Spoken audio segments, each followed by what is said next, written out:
Good afternoon, everybody. Justin here from FlyteCamp, and we wanted to share a little something with you this afternoon. We just put a Zip-D awning on a 1948 Spartan Manor. We absolutely love Zip-D awnings. They're very period correct, era correct. They have a great look, and what's great about them is you don't have to take your awning on and off your trailer for every rally, every camping trip, every show.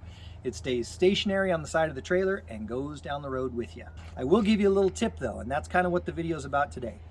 As you notice, Spartan Manors, Airstreams, different vintage trailers have curves all over the trailer.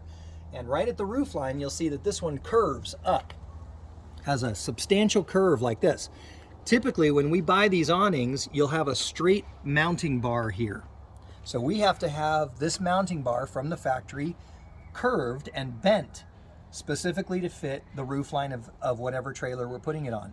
My little tip for you today is just take a little 6-inch by 12-inch piece of cardboard, get a template of your roof line, and send it to Zip-D. I hope that helps a little bit, and we'll see you down the road.